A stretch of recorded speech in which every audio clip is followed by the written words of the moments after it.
welcome back to RC Icons. So in today's video, snowcats. Better yet, the Kyosho Blizzard. So in today's video, I wanted to break out my Blizzards. Caleb's been after me to get these things running. We've got some modifications to do to at least one of them. Actually, probably two of them. And I have not had these things out in probably 3 years. So if you're not familiar with the Blizzard, it's essentially a remote control or radio controlled snowcat. It's got a plow on the front. You can raise and lower it via a servo. But our intention is to make one wheelie. So quick history lesson on the actual Blizzards themselves, because when I started doing research on them, everything I thought was completely wrong, first off, and then these things go back to 1980, right? So very, very early model for Kyosho. So 1982, 1982, but close enough. So the first belt vehicle, because that's kind of how they classify them, was called the Blizzard. And it was the first model in the family, and it was introduced with a red color scheme with two-piece white wheels. Used metal drive sprockets, and then it had a Patriot light on the top, like one light with the muffler. So I originally thought the first one was the Trail King, and then it took the Blizzard name afterwards. Apparently that's wrong. It's always been the Blizzard. This is an original Blizzard here.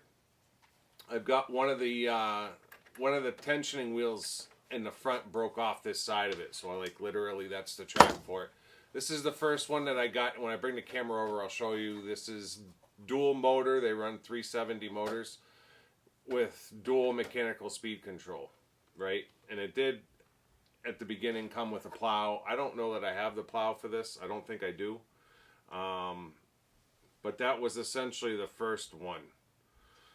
And then the second one, 1982, was the Grotner piston bully, same model, right? Just a different name.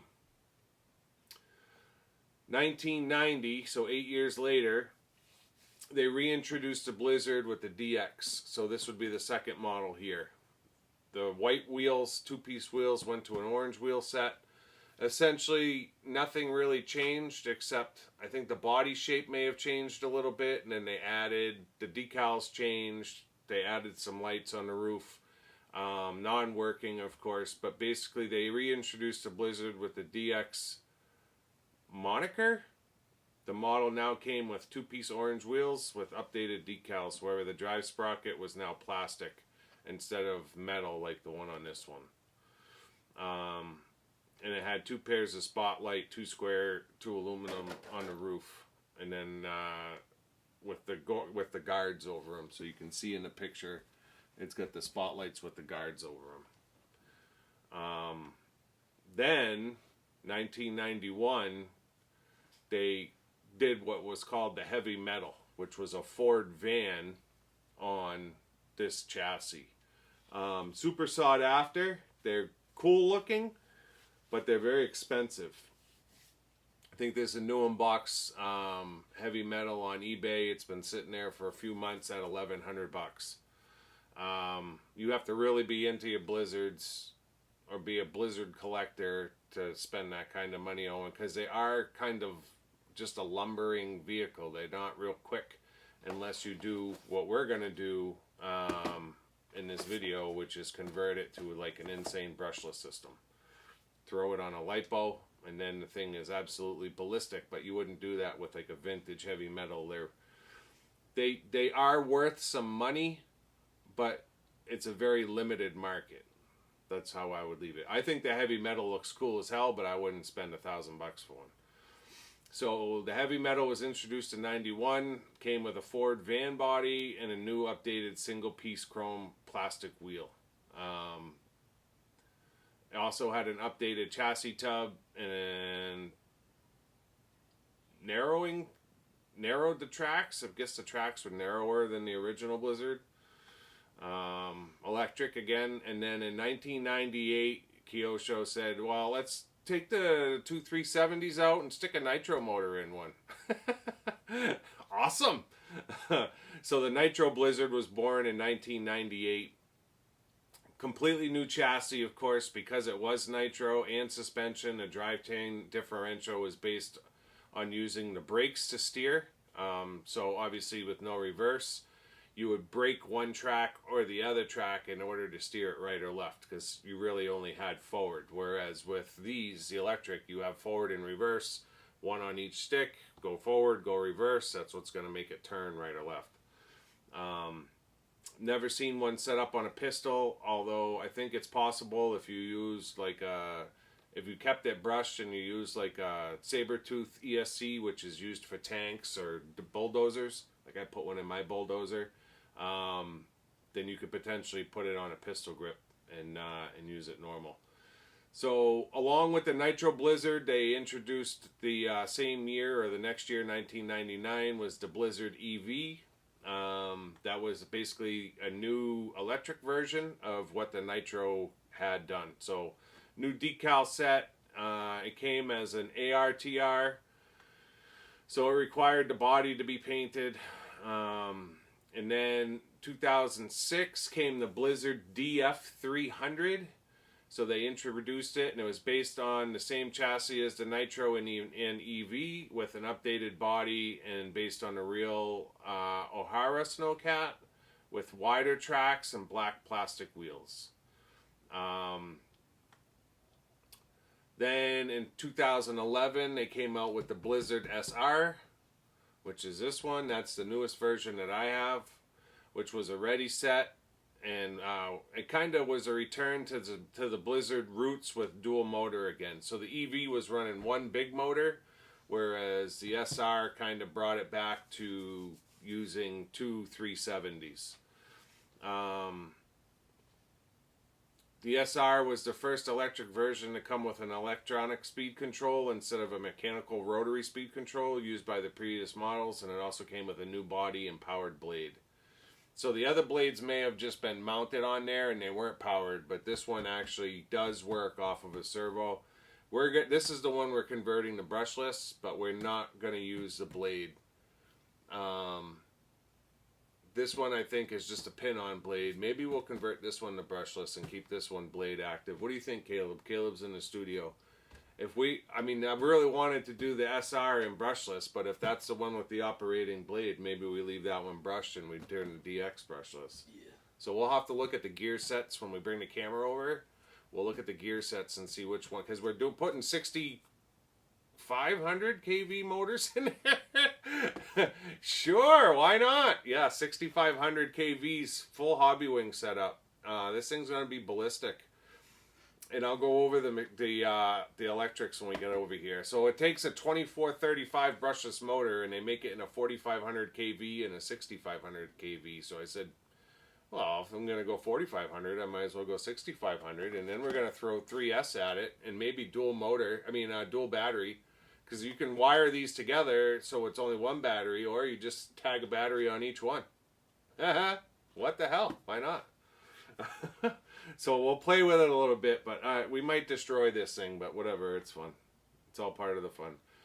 Getting back to the history lesson, 2013, the Blizzard SR wireless came out. So they basically had a wireless LAN camera that was introduced. I think it was supposed to be, an FPV where you could watch on your phone what you would be seeing if you were inside.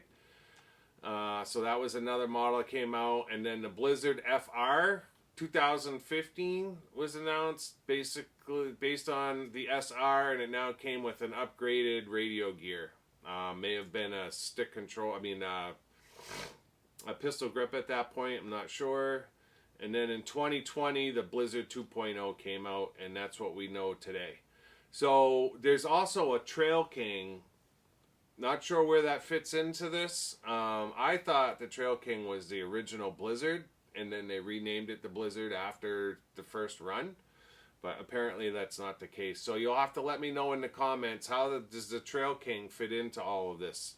But in 2020, the Blizzard 2.0 was announced, and it's based completely on the SR. So going back to 2013 again here, but it now came with upgraded radio gear, ESCs, a battery, and a charger. So it's really the same model as we have here. So along with the new radio gear, so one of them stays brushed, and we're taking whatever we're leaving the motors, but everything else is coming out. We're putting in two 1060s. The other one, the motors are coming out. The twin 65s are going in with the new ESCs, and I have the metal track upgrade for the SR. So that was the one I was going to go to brushless because we were going to do the metal track upgrade as well. And then the metal tracks and the SR both came from the Larry Zabatny auction. So I know it's been a while, right? Out of sight, out of mind. Almost 2 years now, or it will be 2 years in March. It'll be 2 years in March. Actually, it's 2 years right now, February, that Larry passed away. And then essentially it was in end of March that the Larry auction happened. So just a thank you again to Larry's daughter, who decided to sell off his collection, which was absolutely insane. I still have a ton of cars from the Larry auction that I have to build. My 501 behind me, new box kits from the Larry auction. I have a Audi Quattro parts kit that came from the Larry auction. I mean, just unbelievable. So thank you, Larry. If you're looking down on us, thank you. If I rip your Blizzard apart with this brushless system, I apologize, but it was all in all for good fun. So I know you would approve. So enough of this. Let's bring the camera over and we'll take a look at the rigs that I have here as well as the parts that are going in it, and we'll get into it. Because in this video, I'm hoping I can get the conversion done, but depending on time, you gotta see it run. So let's see where we get. Let me bring the camera over. Alright, now that I have you positioned and my bench is covered in blizzards, so some changes, I guess, is what I would say. I'm not sure. We don't even have the SR. It's a different model. It's in the SR box, and if I go back to my computer, I can probably figure it out. Although I have an SR manual. So, getting back to the original one, or the one that I first bought. So this is the original one with the white wheels. This is a true Blizzard. I may have to steal some body mounts off of it to get my other one to work. But this had the light hooked up to it, very primitive circuit board to run the light, and it just ran off of a 9-volt battery. So when we look inside, you can see two slider style mechanical speed controls on two servos with the two 370 motors. One runs one direction, one runs the other direction. So one's essentially in reverse. And they're each running their own gearbox. It's down inside. Still has a Futaba receiver in it. And this one has one of the wheels. So the wheels are all sprung. Broke off on the front. And I knew that when I bought it. I basically bought it just for a parts rig because these are all kind of the same. And then this one has plastic cogs on it. And I know originally it came, I think, with metal. So maybe the cogs got changed at one point. I'm not sure. It's good that we have it for parts because we're going to need a body mount at the very least for one of these other ones. So this is the second one that I bought. This is the DX, and it is a true DX. So, comes with the cab in black. I don't think it was painted. I think that it may have been painted. I'm not sure. Body's in decent shape. It was cut out. The inside of it, the DX does have a plow that functions. So we can put the functioning plow on the DX and run it brushed. So we're going to strip everything out except for the middle servo, which runs the plow up and down. but the mechanical speed controls, which are exactly the same as the original model, are in there along with your runaway receiver box and then a Futaba receiver. There's your two 370 motors. So we'll test the motors. Hopefully between the 6 motors, we'll have 2 that run. I'm not sure which ones are the best, but they're all kind of primitive. And then this one doesn't, this has metal cogs instead of the plastic ones. And it appears that everything is functioning the way that it should. I have parts falling out of it when I'm turning it, but that's all right. And then, so we can get this body painted up, and then I have the original decal set for it as well. So this one will become the upgraded brushed version, or not upgraded, but electronic brushed instead of mechanical speed control brushed with a functional plow. And when it's all said and done, we have the lights, we've got everything for it, right? So once it's all said and done, it'll look just like that box art, which is cool as hell. I don't know what that was that fell, but I heard something fall. We'll find it after. So this is the plow that came with the so-called DX from the Larry auction. And it looks like it might be, no, I'm sorry, this is the plow that came with the one from the Larry auction. And the plow on the SR is obviously different. It's got side wings on it. So that was one giveaway. Even though I have the SR manual and decal set, it's not the correct body. It's the same body as the DX. So it's almost like I've got 2 DXs, but this one does not have the orange cogs or the orange wheels. It's got silver. So again, I'd have to go back in that history lesson and figure out which one had metal cogs with silver wheels. And then this one is running, looks like at one point the chassis had broken and someone did a repair, which is fine. They beefed it up with some plastic in the front. Not really sure what this is for. Looks like an antenna of some sort. Because this is the one that's going brushless too, it'll be better because it does not have the servo tray to run that plow. Doesn't have the body mounts either, but that's alright because we can steal them off the other ones.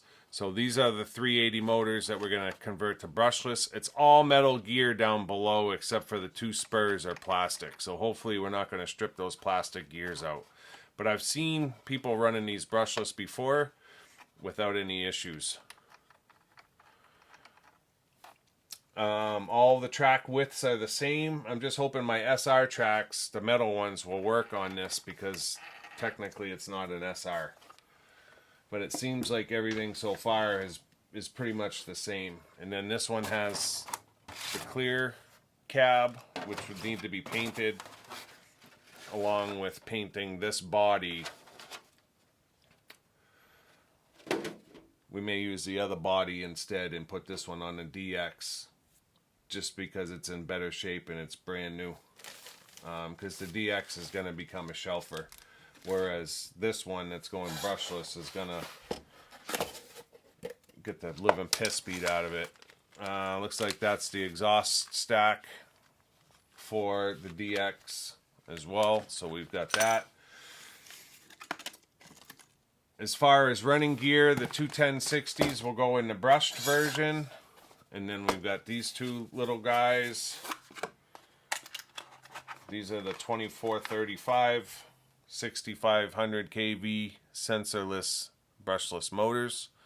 So we'll be mounting those 2 in there.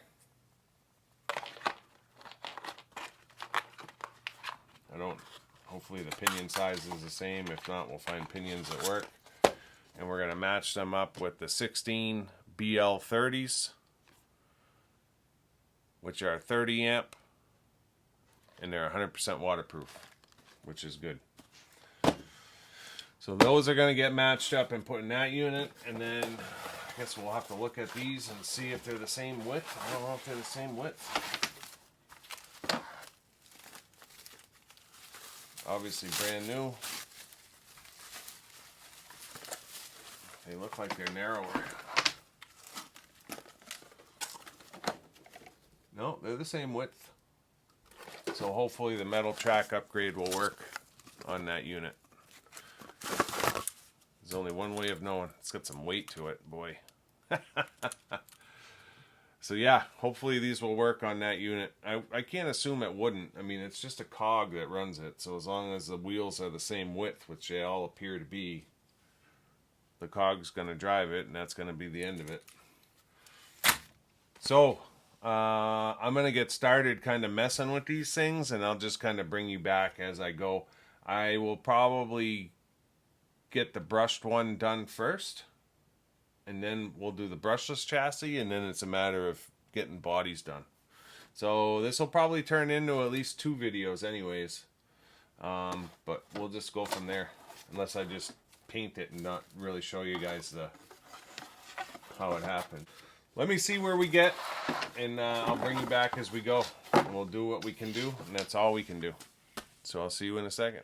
Alright, so this is not going the way that we thought it was going to be. We thought this was going to be just a quick electrics change, and that's definitely not the case. So, where do I start? I started with the DX. And I ripped this entire rat's nest of electrics out of it, including the 2 brushed motors. And in the process of doing that, I'm looking over the rig, and I didn't even realize this. Somehow, I don't know how, but the whole back of the chassis is missing. You can see the whole gearbox. So, it should look like this. And it looks like this. So, I'm also looking at it, and this cog is bent to piss. Nice metal cog, but the axle is bent. So I'm like, well, I'm going to have to use my parts machine. I'm going to have to use that chassis because the chassis is the same. So then I got the parts machine out, and I took the electrics out of that one, which is the other rat's nest down here. This pile.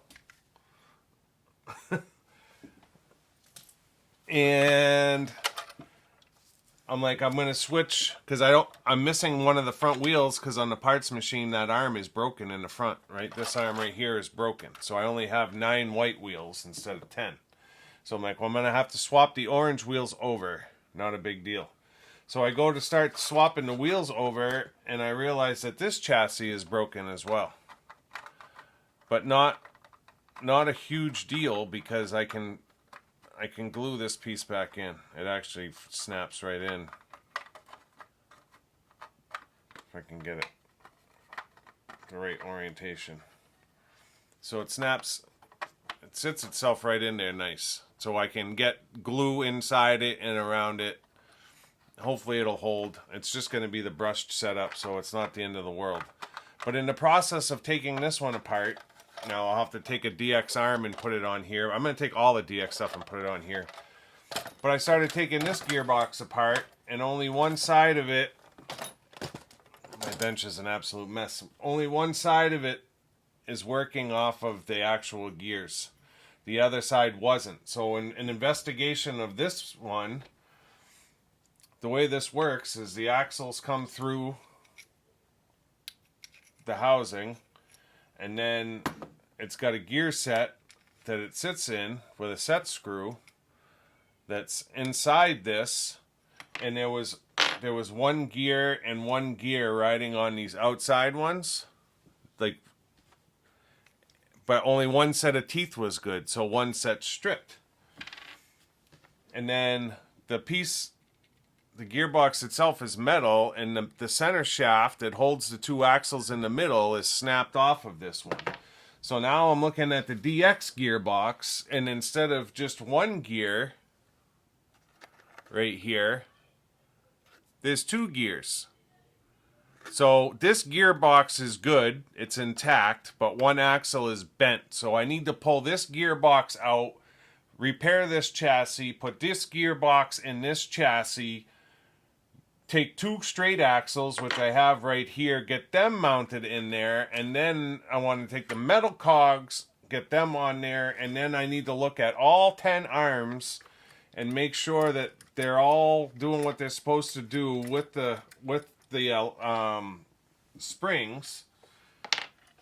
So I'll probably take all the arms off all the springs off of this, go onto that chassis now that it's glued and it's fixed. So it's like a complete rebuild, taking 2 and building 1. And then once that's done, I can test motors, get them installed, and then put the 1060s in, and then I have a brushed chassis that's fixed, repaired, and ready to go.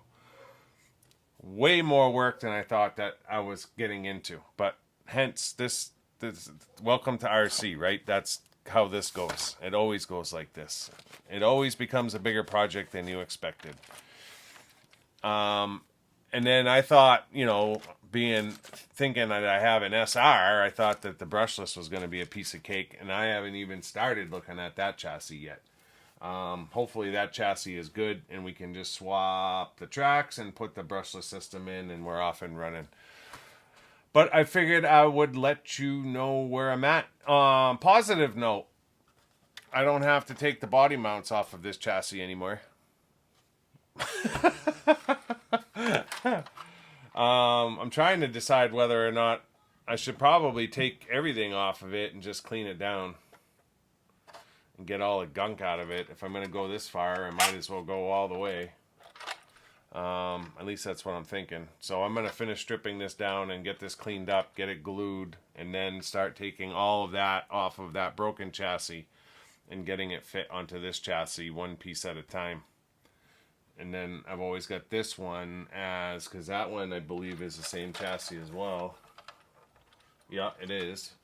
That's the same chassis as well. So if I have a question, I can go to that one and look to see how to put this one back together.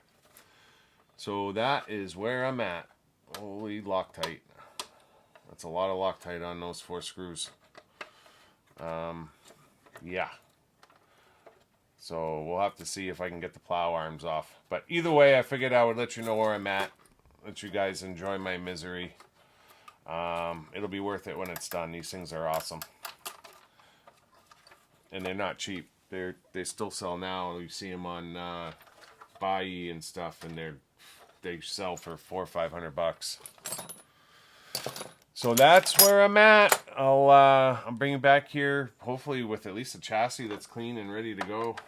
I'm gonna just continue stripping. That one came out easier than I thought it would. I've got a pile of hardware here. The one good thing is everything is 3mm, except for these appear to be 2.6 or something. So yeah, I'm going to keep wrenching away and stripping this one down, and then I'll get it cleaned up and I'll bring you back with it all super glued and we'll start putting it back together. One way or another, we're going to have a kick-ass DX. It's brand new body, brand new paint, brand new decals. Nice mellow brushed system in there with a couple electric ESCs, and we'll just throw the mechanical speed controls in there in the box in the event that my family passes my stuff on like Larry did. They'll have the stuff if they want it to be a full mechanical speed deal. So I'll see you here in a second with some kind of progress. All right, I've been busy for a few days. What a disaster. Oh, I thought this was going to be a quick, put some ESCs in it and be done. And obviously that was not the case. So in the last clip I showed you that this chassis was totally destroyed. And now it's basically stripped. That was the original DX chassis. This was the original chassis. So I got this one stripped down, and this axle lug essentially this piece was broken off on this one. And then this one, the whole back of the chassis was torn off. So I had to come up with something. I didn't want to use whatever this one is that's supposed to be an SR that's not. I didn't want to use that one, that chassis for this car. So this is going to be the DX. So I took the original chassis, I super glued that back together, and then it came down to building this gearbox, which is very complex. There's all kinds of gears. I'm going to put this down. So essentially at this point I have a DX chassis all built with electrics in it, servo to run the plow. I've got two 3S shorty packs in there. That was just to determine battery placement and what size I needed, because I needed to order some 2S packs because I don't want to run the DX on 3S. I started to mess around with the original chassis, which took a huge hit. So the original chassis, the axle, or the original DX chassis, the axle was bent.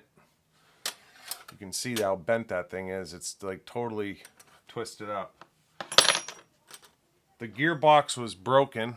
So this mount on the gearbox that holds the axles in place in the back. So essentially this goes in. You've got a spur gear at the top. And then you've got with a pinion on it, sorry. So there's a spur gear at the top. Let me just assemble this real quick. If I can remember how it goes. Goes like this. Goes like this. Then there's a spur gear. Then this slides together.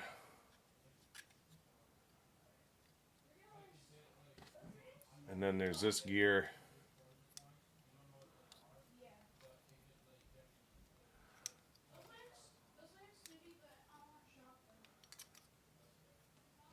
And then there's two bottom gears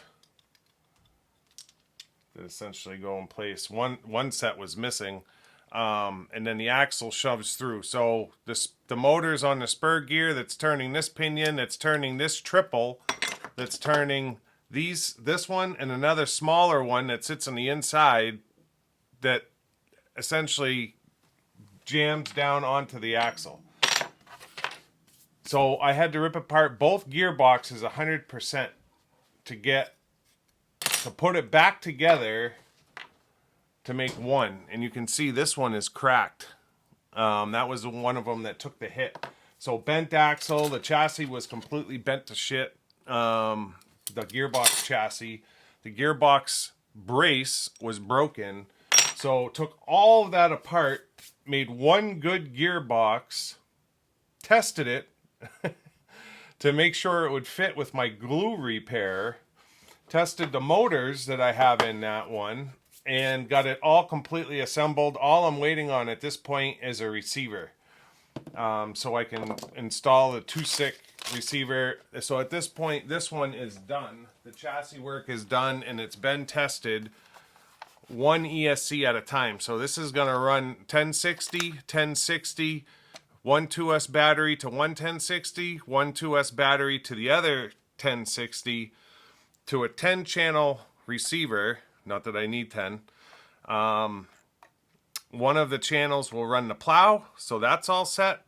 And at this point, it's ready to go. So plop the receiver in, bind it, put the two new batteries in, and this one's off to the races. So this one needs the body done now. So because the DX is kind of like my shelfer, I'm going to use this brand new body set and cab for the DX because they're exactly the same. This one's in better shape. So at this point, I'm going to wash this, get this painted, get the cab painted. Not that the cab really matters. So I'm going to get those painted and then decaled. Right? Brand new decals.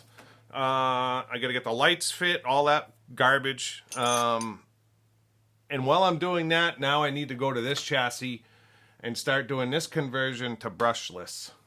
First, check over the chassis and hope that everything is in one piece, because I have not had the best track record so far. So yeah, and then in the process of doing that, I also need to do the metal track conversion, which is actually pretty easy. Just swap over the tracks. So at this point, I have one running chassis short of a receiver, and the other one I'm just starting to fun. It's been interesting.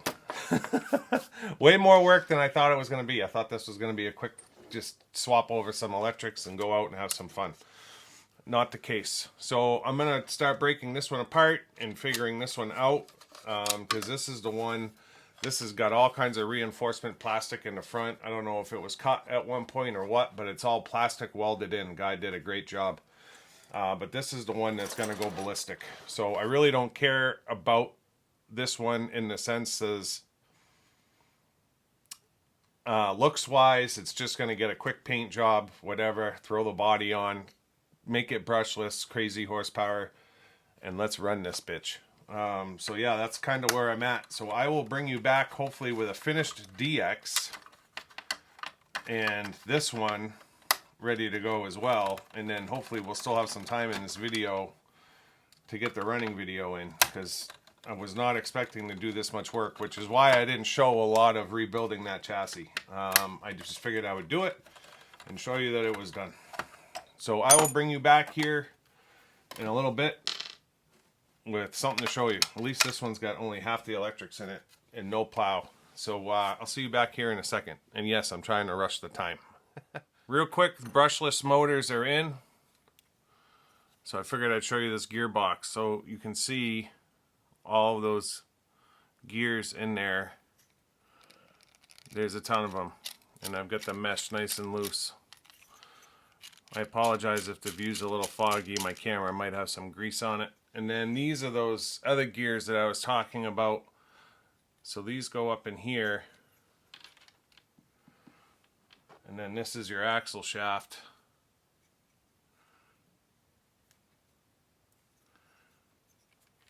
It goes in, right?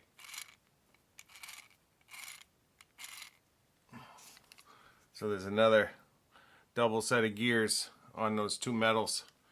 So yeah, it's kind of crazy how much is going on in these things. I never realized the gearbox was that sophisticated. Hopefully it can take some power, and it is absolutely disgusting how full of gunk and stuff it is in here. I'm not cleaning it. I'm literally just throwing more grease at it because whatever, this is about fun. This is not a typical let's rebuild a vintage car and put it on the shelf. This is let's go beat the living piss out of this thing, and if it explodes, it explodes. If it makes it, it makes it. That's a fun part of the hobby too. I just don't show that part typically. So I'm going to keep moving forward. I just wanted to show you that gearbox out. So yeah, essentially all of this is all of this on the table. It was all bent to shit on that other one. So I'm going to get this mounted in the chassis. The chassis is empty. Everything is checking out. And that's it. We're going to keep moving forward. See you in a bit. Alright, I figured I would bring you back. So finally got both rigs painted. Finally got both rigs calibrated. Receivers in. So I figured I would bring you back to show you. So this is obviously the runner that's brushless with the metal tracks. Ended up going like a candy lime green on the paint. Came out good enough for a runner body. This one's getting run on dual 3S packs, 3000 milliamp. So just to show you real quick.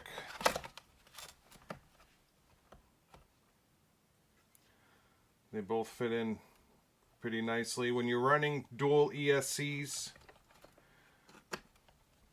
you gotta remember, why is that not going in?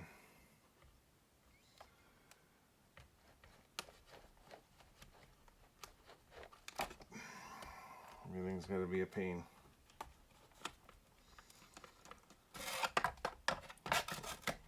When you're running dual ESCs, you got to remember to take one of the power wires out of one of the ESCs going to the receiver, or you'd be powering it twice. So I made sure I did that. Could hear 3 chirps each. That's 3S each. So there's a 10-channel receiver down in there with an ESC running each brushless motor. I run these Fly Skies, I think it's an FS6IS. I run them for all my construction equipment, my semi-trucks. They work great.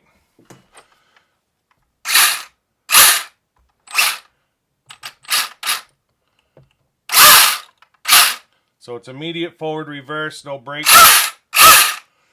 This thing is going to absolutely rip. So that one is ready to go.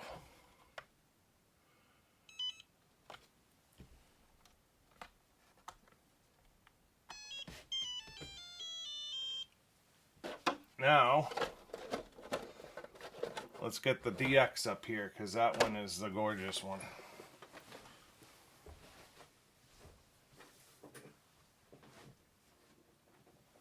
There's just not room on the bench anymore for both of them now that they're both built. Look at that thing. Ooh, baby. Looks just like the box. So this is another radio. I've got like 6 of these. When we look at the body actually came out absolutely gorgeous. So the decals on the box don't necessarily match the decals. It says The Blizzard and no DX. And on this, the decal set, it says Blizzard DX, but it looks essentially the same as the box. And then the box shows line tape all around the door and the windows. They don't give you the line tape, but I have Kyosho line tape. So I line taped all the doors inside and outside. Line taped the front window. That's the other door. I think the line tape just sets off this body. The rear window is all line taped. The only thing I didn't have in that particular box with the unit was the top light. So I'll have to order just an orange light just to get rid of that hole. So this one is going to be essentially a shelfer once we run it. And I just think it's absolutely gorgeous. So this one's got two 2S packs in it right now. I'm probably going to run it on NIM and not LiPo, just because I don't want it to go crazy. Again, 2 1060s on the original brushless motors, and one of the 60s, I've taken the power wire out going to the receiver, so that the receiver is only getting powered off of one of the ESCs. And we're not powering both. Now, obviously, the wires are a bit of a mess in here right now, but this is kind of a one and done deal. So it's not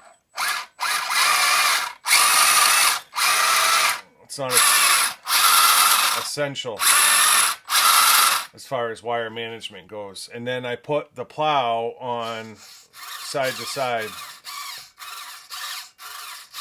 I was going to put it on one of the rollers, but you can't because the roller's like an on-off, and it was going haywire. So I just put it up on the side. And that's kind of how our dozer is set up too, so it'll be kind of normal for us. So that is essentially it for these as far as getting built. They are ready to go.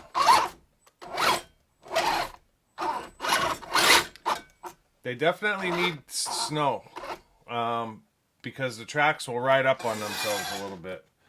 I don't think I have the tracks on backwards. I don't know that you could put them on backwards, but they definitely, like in reverse, will ride up on themselves sometimes.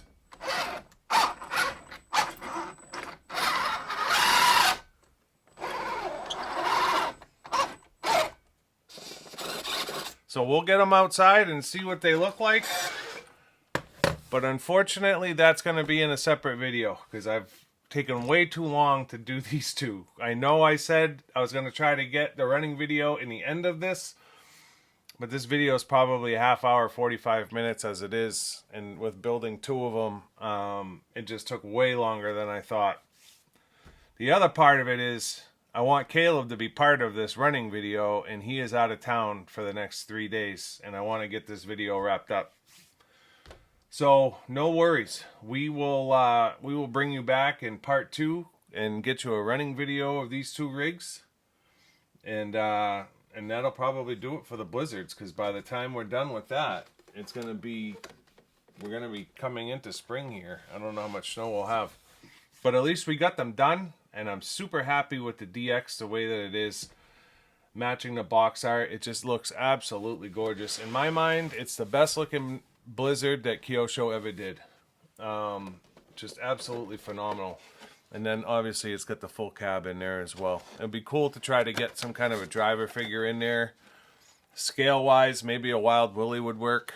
But it would be cool. And then the windows are supposed to be smoked on the box. It shows them smoked, but I wanted to leave it clear so that you could actually see in there. So maybe a Wild Willie driver at some point, although I don't know how I would feel about a helmeted driver, because really it's not supposed to be, but there's all gauges and stuff in there. Came out awesome.